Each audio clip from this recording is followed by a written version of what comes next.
I really disliked the Realm of Tempered Valor, and many other people did too. Normally, I'm all for fighting events. I actually enjoy Genshin's combat, and these are often the highlight of the patch for me, especially when there isn't a new region or a new Archon Quest. While I'm not a whale, and I have zero interest in hyper-investing into powerful characters or even following the meta at all, I've completed all the content for years, including the Abyss, and even had fun getting platinum medals on most combat events in the past. So why is this event the first one which really got my hackles up, and why do others agree? Did Hoyo do something which actually crossed the line? Or are the people who disliked it just proving Hoyo right that new endgame content would make players feel anxious? The event itself was pretty straightforward. It had 5 towers, each with 25 challenges of ever-increasing difficulty that you fight in a row. There were some nuances to the way it all fit together which make this event unique, which we'll explore a little later, but the general setup was nothing unusual. Just like past events, there were a series of rewards you unlock as you progress through the challenge. In this case, bronze for floor 2, silver for floor 9, gold for 15, and platinum for 20. Prima gems were given out at the easiest 2 medals, while the harder medals were mostly for bragging rights. But this time, there was an extra reward, a name card. A cute name card. This name card was unlocked if you defeated a total of 100 floors across all 5 towers, or in other words, you had to get platinum medals. I have a wider perspective on this than most people because I completed the event on 3 accounts: my main, my free-to-play alt account, and my best friend's account. Each one has a very different level of investment, so I got first-hand experience of how different the event can feel, and sadly, I only got the name card on 2 of the 3 accounts. Across those playthroughs, I had several problems with it. Some were caused by the structure of the challenge and the restrictions involved. Some were caused by the characters I didn't have available and how much of the event was tailored to those characters.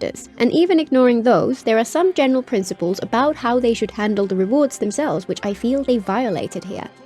My first playthrough was on my main account. I'd describe its level of investment as a small dolphin, but with a very strong preference towards horizontal investment into as many characters as possible and a dislike for vertical investment into already powerful characters. I have a few 5 stars with 1 or 2 constellations and many signature weapons, but I only farm their artifacts enough to make them feel comfortable when clearing the Abyss. Once I can get to 36 stars with them on the team, I move on to the next character. Many meta heads would cringe to see my Xiangling or Xingqiu, for example. For me, the fun part of Genshin's combat is experimenting with unusual combinations and unique teams. For that to remain entertaining, the last thing I need is one character who can nuke everything into oblivion. I am the person who the Imaginarium Theatre is designed for. I have 36 starred the Abyss every single time for years. Sometimes it's a bit of a puzzle to find the right team, but even at its worst, it's always been achievable.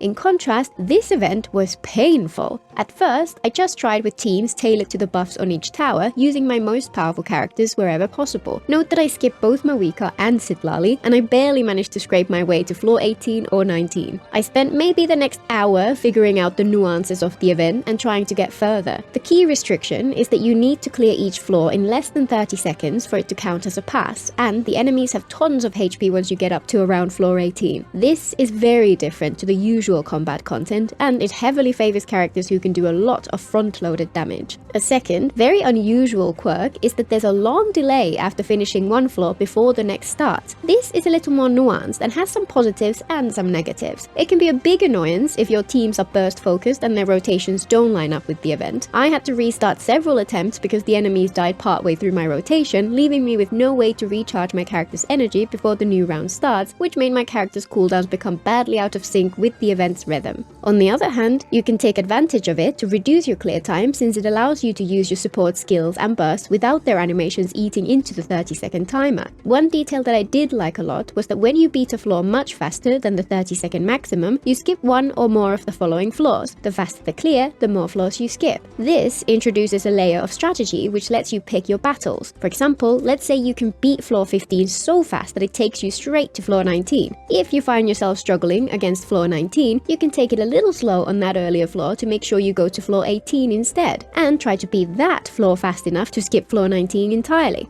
However, even after figuring out all the details, my teams were not good enough to get platinum until I gave in and reverted to using my most powerful Nutland units or Arlecchino, cooked some buff-granting food and elemental potions to increase their damage output, and grinded over and over until I managed to position the enemies just right so I could actually clear in time. This all felt pretty disappointing to me. I liked the strategic elements, and for a little while it felt like an interesting challenge to adjust my rotations to make the most of the downtime between floors. But even after really getting to grips with it, none of that was enough. In the end, all that strategizing was for nothing, because it all just boiled down to a DPS check with such a high bar that you either need meta characters or hyper-invested builds. It's important to note that this has happened before in past combat events, for example, the one with ludicrously powerful boss enemies. Those are generally the rare events which I'm happy to enjoy completing most of the content and skip the platinum medals, since I don't find it fun to go that far. The difference this time was that I needed that gorgeous baby potato name card, but more on that later. My second playthrough was a week or so later on my free-to-play alt account. I created this account a couple of years after I started playing Genshin so that I could get a better feel for how the early game felt to new players and give better advice to them. I've kept it up ever since it's been very useful to give me a different perspective on the game. I describe it as a dedicated casual account. I play most days, complete most of the content, and pull for the most valuable characters. All the limited 5 stars on this account are C0, they all have their free-to-play weapons, and I spend even less time farming artifacts on there than on my main. Despite that, even on this account, I've gone towards horizontal investment with a lot of characters built to an acceptable level instead of vertical investment. As a result, while it has achieved 36 stars a few times, it's not really geared up to beat the Abyss consistently. Most of the time I only bother making one attempt and end up getting somewhere between 30 and 33 stars.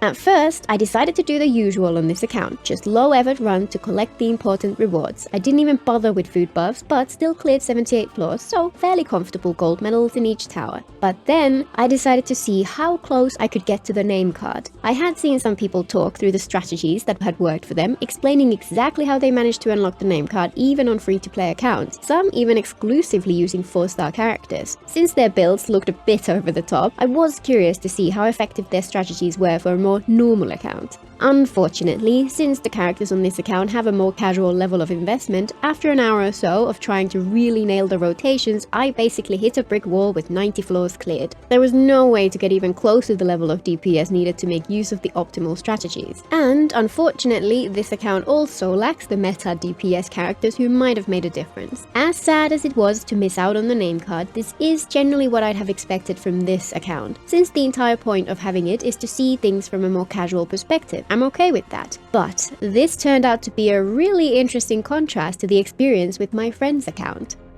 A day or so before the event was due to end, my best friend asked me if I'd have the time to give it a go on her account. She really wanted the name card, but after a lot of struggle, she'd only managed to clear 86 floors, far from enough to unlock it. Since I was busy that day, I ended up logging into her account with almost 4 hours before the event was due to end. Her account is what I'd call an actual casual account. She enjoys the game when she's in the mood for it, but since she's got a lot of other games and other hobbies, she often goes weeks or even months without spending her resin. She doesn't bother with the endgame content. She has over 200 fragile resin saved up for a rainy day and no motivation to spend it. She does have a lot of 5 stars, however, and many of them have their signature weapons. They're very skewed towards DPS characters, with surprisingly few supports leveled up, and several of those aren't really built all the way. For example, when I saw her Xiangling, my brain short-circuited. 2-piece emblem, 3 3-star artifacts, unleveled artifacts. Many characters had builds that I'd considered decent, but many others were very much not. That Xiangling, I kept doing double takes. It just did not compute. When I asked, she said they were on her to-do list, which is honestly fair enough. She has a far healthier relationship with Genshin than so many people do. She plays it when it's fun, and when it's not, she takes a break. The point of interest here is that, overall, my free-to-play alt accounts characters are quite significantly more invested than the ones on here, though the signature weapons often make up a large part of the difference in artifact strength.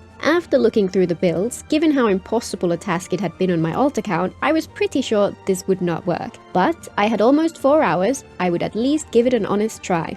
The The first big difference between this and my alt account was Mavuika. As I explained in one of my previous videos, I ended up very disappointed with Mavuika's characterization and playstyle and skipped her banner entirely. My friend, it turns out, did pull for her, but hadn't finished building her. She was level 80, unascended, with a very low 1400 attack stat and an imbalanced 70 to 100 crit ratio plus 4P's Obsidian Codex, meaning it would increase it to 110 to 100 during battle. I decided to first try swapping out her Serpent Spine for a Wolf's Gravestone, shifting her to a more healthy 2200 attack with a 43 to 100 crit ratio, still a very comfortable 83% crit rate when the set bonus is active. I cooked up some Adeptus Temptation and some Pyro damage potions and went in to see how I would compare, and instantly discovered just how much this event favors the one character it's designed for. Even though I scuffed the start of the attempt a little, and even though this was my first time using Mavuika after checking out her trial, on my first attempt I got the platinum medal on that first floor. That first floor 19 is comparatively easy to beat because the enemies simply die if you hit them with pyro enough times, but if you remember back to my alt account, which had better builds overall, I couldn't even get close to beating floor 18, so I couldn't even try to make use of the pyro application trick. This really emphasized to me that this event was designed to make Mavuika feel awesome and kind of punish people who skipped her. Frankly, that's a weird decision for Hoyo to make, considering that she wasn't even on the banner at the time. For the other floors, I had to tweak a couple of the other characters' builds, for example, give Ganyu a Favonius bow so she could have enough ER to function as a burst support, and did a quick attempt at the rest to see how much further I could get with minimal effort. Only one platinum medal in the end, but those 86 points were now 95.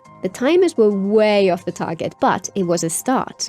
3 hours left. Next goal, build Mavuika. Apparently, my friend had already farmed her boss material, so I spent 10 minutes collecting her flowers, crafted some gems, and in no time at all, Mavuika was level 90. I quickly spent 10 condensed resin on the obsidian artifact domain, crafted her talent materials, which had also been pre-farmed, and fought her weekly boss. I got pretty lucky with the artifact runs, and after barely 10 minutes, she ended up with twice as much crit damage, bringing her to a much healthier 46 to 195 crit ratio, 86 to 195 during battle, and her skill and burst talent levels upgraded to level 8. I also spent another 5 condensed resin in the emblem domain, since anything would have been massive improvement for Xiangling's build. She ended up with basically no crit stats to speak of, but she at least had the 4-piece set and over 240% ER, which made her a lot more comfortable to play.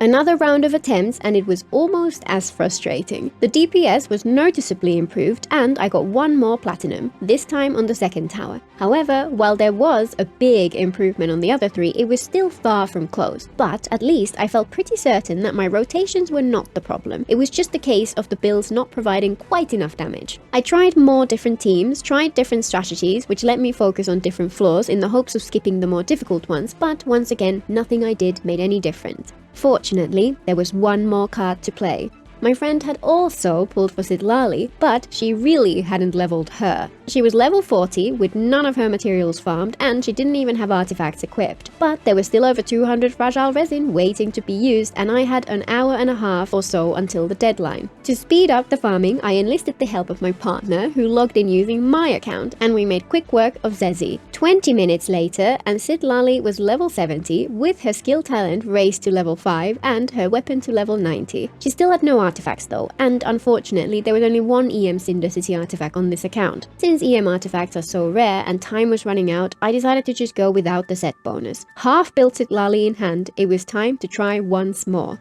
After adding her to the team, the difference was ludicrous. I started with the 5th tower, which had been the hardest up until that point. Its buff favors Night Soul Burst, so it seemed likely that Citlali would make even more of a difference there. I got platinum on my first attempt. The 4th tower was still annoying at first since the enemies on floor 19 just refused to stay close to one another, but eventually, after a handful of attempts to keep them together, I got past them. On floor 20, a melt reaction on Mavuika's burst broke the 1 million damage mark and we had our 4th platinum. The 3rd tower proved an even bigger problem for much the same reason. The Vishaps in particular were just so irritating and I wasted another 10 minutes trying to get them to stay together before realizing I had a better option. Even without Citlali, I'd been only a couple of seconds of clearing an extra floor on the 2nd tower, so I decided to give it another try. It took a couple of attempts to clear floor 20 without using Mavuika's burst, but by holding it back to make sure it was available on that extra floor, it was the easiest clear of the lot, taking a mere 8 seconds. 101 floors cleared, mission accomplished. So, I managed it, even though my friends' builds were far from ideal. That's a good thing, right? Personally, I disagree. This is by far the starkest and most blatant example of power creep I've encountered in Genshin, and the entire event ended up feeling like its main goal was to create FOMO in people who skipped Mavuika. I still find it bizarre that so much of the community gets so hyped when the new characters do record damage numbers, but I guess a big number make brain go brr. I made a video a long while back talking about the difference between direct and ambient power creep. The main point I made was that I don't actually mind direct power creep, where a character fills the same role as an older one but is just flat out better, as long as they don't also ramp up ambient power creep at the same time. As long as the older character can still clear content, who cares? In this event, the HP inflation was very much in ambient power creep territory, but even worse was how much the structure of the event favored Mavuika. Looking back at the 3 different accounts, once I had built my friend's Mavuika and added the half-built Citlali to the mix, it was not only easier than my alt account, despite the disparity in the rest of the characters' builds, it was easier than it was on my main account. For most players who want challenging content, they don't want the entire thing to just treat the latest character as a cheat code, while making it near impossible even for dedicated players if they happen to skip those new characters. And fine, if they just do this on a rare occasion in some random event, it's not the end of the world. But if this is a sign of things to come and they start requiring people to pull, then I'm absolutely going to stop bothering with endgame, and at that point I'll just have to see how much my motivation to keep playing holds up. It would have been marginally more understandable if they had made Mavuika and Citlali available as trial characters for the event. It would have still been transparent ploy, see how powerful these characters are, don't you want to buy them? But I'd imagine most people would have been less annoyed overall. It's still super weird for them to do this just after their banners, and it feels extra manipulative. While we have had events with similarly challenging gameplay in the past, the one detail which makes this one stand out is that name card reward. To be clear, I'm not saying the reward structure was all bad. It's good to provide content which is a legitimate challenge for the most dedicated players. It's good to front load the rewards which people care about the most. It's good to add some kind of reward for people who take it as far as they can, so that people have an incentive to push themselves and take their accounts to the next level. It's a combination of different factors which make it an issue. There are often valuable permanent rewards for impermanent events, limited weapons, free characters, name cards, teapot furniture, and so on, but those have always been made accessible to anyone who merely completes the content. There are also rewards that allow high-level players to display their accomplishments. Many are temporary, such as the Abyss and Theater completion stats on their profile, while others are permanent displays of progress, such as the achievement counter or things like achievement name cards. All of those are positive incentives, in my opinion. The reason this event's name card felt problematic is that it was a permanent reward for an impermanent event, which was not available as a reward for just completing it. For me personally, and for many others, a name card is way more valuable than 2.5 wishes worth of primo gems. I don't mind name cards being locked behind difficult content. The system of unlocking them after completing a set of achievements would be a fantastic way to handle that. The Natlan local legend achievements are a great example of this, which I've saved for a rainy day because it's actually a fun challenge with a cool reward.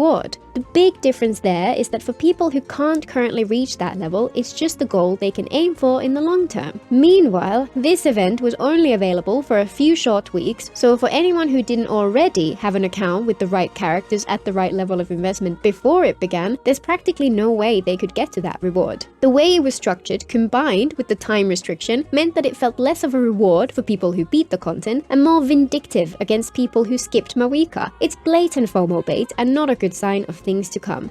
I also honestly disliked the addition of the leaderboard. This is a much more minor complaint since you could opt out of being included in the stats, but it does play into the same kinds of concerns. I get that they want to provide more ways for players to feel like they're interacting with one another, and even though the appeal of Genshin for many is that it's a single-player game, there's a part of the community who do love to turn it into a competition by comparing their character builds in Akasha, for example. Hoyo implementing a leaderboard which brings that competition aspect into the game itself, however, feels like them leaning into FOMO even more. The more they do that, the more they'll be incentivized to lean into power creep, and the less I'll enjoy the game.